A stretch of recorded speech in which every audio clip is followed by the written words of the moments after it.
Gurren Lagann, a manly tale about becoming a man. Motifs and theming all to do with being a man. A grand tale about manliness that will pierce the manly vault of— oh god! Hang on, my eyes need to wash and I can't find my bleach. But never fear, because now there's Kill la Kill, a manly new series about—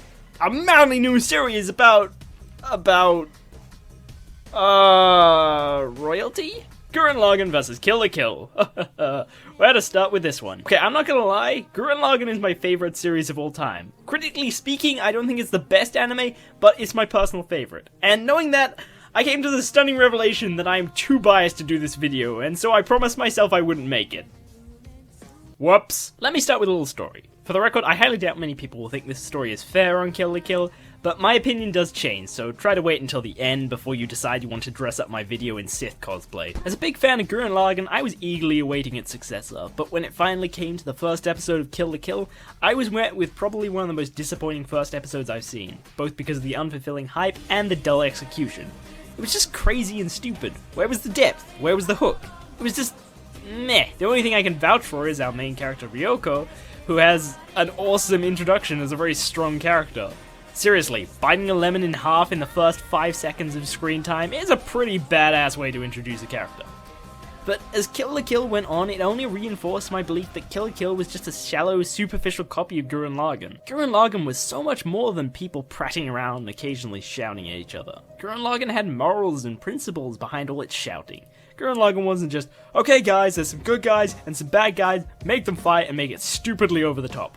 Because underneath the superficial good guy, bad guy setup was etched a much more deeper material about what it means to be a man, principles and morals, and not to mention some fucking godly character development. It just felt like Kill la Kill copied Gurren Lagann's superficial plot, thinking that was what made it good, completely missing the actual depth. But hey, I mean, Kill la Kill has a great soundtrack. Just wish it would stop bossing me around. I'll do what I want! There's only one moment where Kill la Kill hit the depth of Gurren Lagann I was looking for, and that was in episode 3, where Ryoko is all like, finally get it now! I need to get naked! I didn't know I was doing it, but I was rejecting you out of embarrassment! And then she proceeds to fight this epic fight because of that character development, very similar to Simone's rebirth in Gurren Lagann, which is awesome. Gotta say though, Kill la Kill scene has to be by far the dumbest excuse for fan service I've ever seen. I mean, everyone knows that they just wanted an excuse to stick fan service in to bring in more of an audience, but hell, that's a fucking godly excuse if I've ever seen one. Mainly because it's an excuse that actually improves the story. I don't care what you say about fan service, you cannot deny that that was an impressive move. Unfortunately, that was it. We never see anything like that scene again, and that really disappointed me because that was the kind of scene that made Gurren Lagann. Now, if you keep up with Podtaku, which I don't, okay, scratch that. If you watch the Kill la Kill episode 1 episode of Podtaku, you'll recall someone responding to Jimmy saying that episode 1 of Gurren Lagann wasn't that good anyway.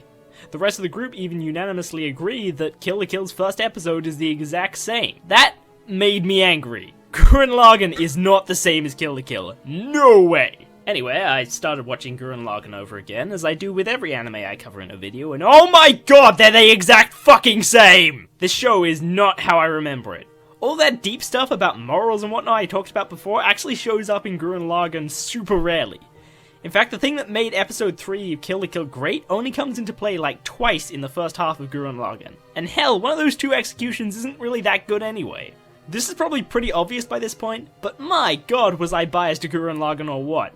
The things that I loved in Gurren Lagann weren't even in Gurren Lagann! Just like in the early episodes of Kill la Kill, Gurren Lagann prats around with things that aren't really all that interesting or significant. I mean, let's see, what have these two got in terms of, let's say, random fights of little importance? Kill la Kill, what have you got? Fights against random clubs and giant school events that, in all honesty, didn't need to happen? Done and done. Gurren Lagann? Random ass gunman fights with no real interest? Done, done, and done. Lack of developments in both plot and characters in some episodes? Deal done, and sweet memories of my childhood done. Fanny. As I say, Gurren Lagann is my favourite anime, and despite this, it still is. I adore Gurren Lagann because it hit me on a much more personal level. I loved the first episode because of all that stuff about being a man and believing in the you that believes in me stuff. It all struck an immediate chord with me. It's used later for motifs, but I loved it even before it became those amazing motifs. This is why, even though some of the episodes weren't all that great, I still found much more of an interest than the average person did. Didn't do the same with Kill la Kill, however, because there was no personal hook for me. So I hope people get what I mean with my criticism so far. Just to clarify, these shows can have their amazing episodes, but the first half of both of these shows at least are littered with episodes with a fairly big lack in good character development or plot. A bunch of episodes fail to do anything great with the characters, and a lot of the time they'll mess around with useless side plots and situations that quite frankly didn't need to exist. They both also tend to introduce characters that no one's used to and fill in development and backstory that's nowhere near as effective as it would have been to develop characters we've already become used to and started to love. Probably the only exception to this is Uzu, who's actually developed after a bit of time, as well as having a number of redeeming features to start with to get us better interest in his character. But yeah, everything else seems to be like, in this episode, Ryoko will fight with a tennis club in a never-before-seen battle of epic proportions. And I'm all like, ah yeah, let me go grab a drink for this awesomeness. Oh wait, my bleach is still missing! So at this point they look even, and Gurren Lagann isn't some godly figure of anime. Glad we got that sorted. However, here's a clincher. In terms of character and plot, Gurren Lagann has slightly more going for it. For instance, we have the constant development of Simon as he overcomes his fears and becomes a man, developing relationships between characters, i.e. Yoko's respect for Simone and her relationship with Kamina. We have the big-ass plot twist of Kamina's death. We have Simone's journey out of depression, near being a princess, the 1,000,008th prophecy, and to top it all off, we also have some super strong motifs, like the drill and the line, who the hell do you think I am, and so on. On Kill la Kill's side, we have the developing friendship of Mako and Ryoko. We also have Ryoko and Satsuki's developing relationship, as well as Ryoko and Senketsu. And unless I'm forgetting something, that's about it. As for things aside from character and plot that Kill la Kill has going for it, I guess you could talk about the over-the-top attitude, which is kinda tenfold over Gurren Lagann.